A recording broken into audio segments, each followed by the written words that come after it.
spodra. Bapak Ibu, tidak bisa dibantah bahwa percaya adalah tindakan, bukan sekedar keyakinan di dalam pikiran. Hal ini dikemukakan dalam Injil dengan sangat jelas, juga dalam beberapa kejadian atau fragmen. Seperti misalnya dalam Matius 19 ayat 16-25 mengenai orang kaya yang gagal menjadi orang percaya, yang gagal mengikuti Yesus karena tidak berani memenuhi persyaratan yang diajukan oleh Yesus. Di dalam Lukas 14:33, Tuhan Yesus mengatakan kalau seseorang tidak melepaskan dirinya dari segala miliknya, tidak dapat mengikut Yesus, tidak dapat menjadi muridnya. Juga di Lukas 9, ketika ada 3 orang mau mengikut Yesus, masing-masing orang mendapat syarat. Jadi Yesus tidak serta-merta langsung berkata, "Ayo, mari ikut aku." Bukan seperti itu. Tetapi Yesus mengatakan, "Lakukan ini dahulu, baru boleh ikut aku." Bukankah Petrus, Yohanes juga harus meninggalkan perahu dan jalannya untuk mengikut Yesus?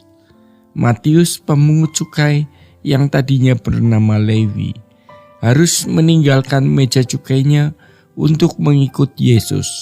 Orang kaya di dalam Matius 19 itu tidak berani memenuhi persyaratan yang diajukan oleh Yesus, sehingga ia gagal untuk mengikut Yesus. Dia tidak berani menjual segala miliknya dan membagikannya kepada orang miskin.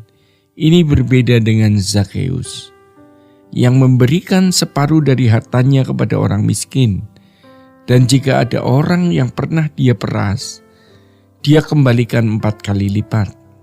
Di dalam Matius 19 ayat 23-26, Yesus berkata kepada murid-muridnya, "Aku berkata kepadamu, sesungguhnya sukar sekali bagi seorang kaya untuk masuk ke dalam kerajaan surga." Ingat, sukar sekali. Sekali lagi aku berkata kepadamu, ditegaskan lagi Bapak Ibu, lebih mudah seekor unta masuk melalui lubang jarum daripada seorang kaya masuk ke dalam kerajaan Allah. Yesus ulangi dan tegaskan lagi. Ia tandaskan lagi pernyataan itu.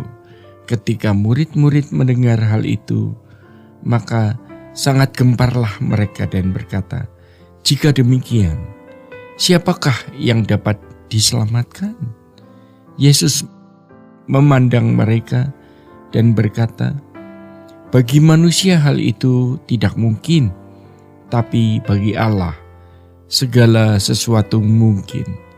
Sejatinya ini ayat bukan hanya untuk orang kaya, namun untuk siapapun, baik itu kaya, setengah kaya, maupun orang miskin atau sangat miskin. Hal ini hendak menunjukkan betapa sukarnya masuk surga itu.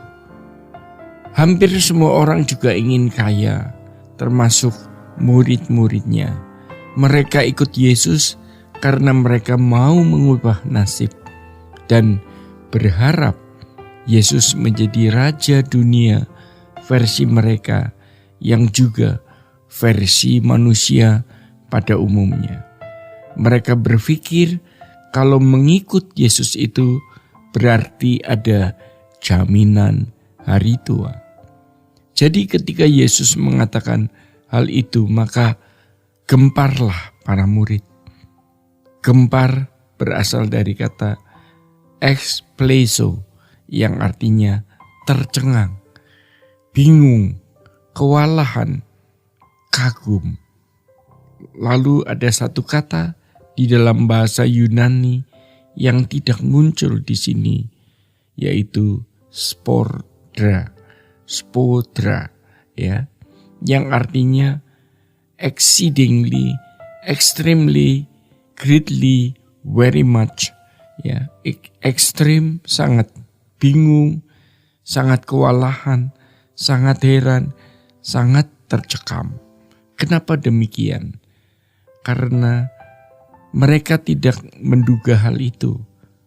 Tentu kerajaan surga yang mereka konsepkan di dalam pikiran mereka saat itu tidak seperti yang dimaksud oleh Tuhan Yesus. Lalu mereka menjadi sangat heran. Hal ini menunjukkan betapa sulitnya seseorang masuk surga yang dalam konteks hidup umat pilihan. Hal itu merupakan betapa sulitnya menjadi orang yang dimuliakan bersama dengan Yesus, atau betapa sulitnya menjadi anak-anak Allah yang masuk anggota keluarga kerajaan surga, di mana Yesus menjadi yang sulung di antara banyak saudara. Bapak Ibu yang dikasihi Tuhan.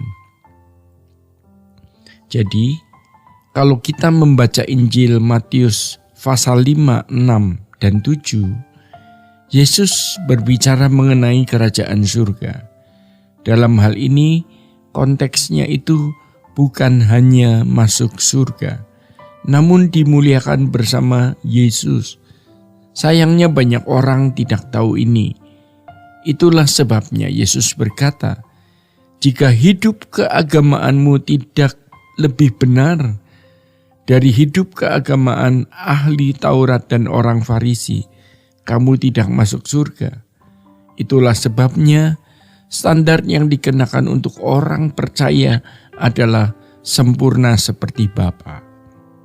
Maka kalau kita membaca Alkitab, dari pernyataan Tuhan Yesus, itu proyeksinya adalah menjadi anggota keluarga kerajaan, dimuliakan bersama dengan Yesus dan menjadi anak-anak Allah.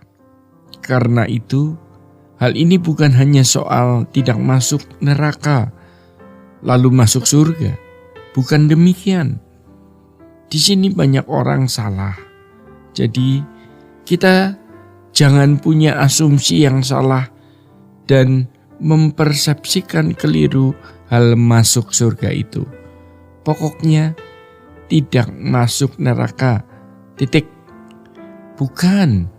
Konteks perjanjian baru adalah konteks manusia yang dikembalikan ke rancangan Allah semula dan memerintah bersama Yesus, bukan diperintah. Kalau menggunakan kalimat lebih ekstrim, menjadi orang-orang yang akan duduk di tahta, bukan suatu tahta, melainkan tahta. Tentu ini bukan tahtanya Bapa atau Tuhan Yesus. Jadi ada kekuasaan serta kemuliaan yang diberikan kepada orang yang bersama dengan Tuhan Yesus, yaitu mereka yang berkualifikasi seperti Yesus. Bapak Ibu yang terkasih di dalam Tuhan, demikian kebenaran pada saat ini. Tuhan Yesus memberkati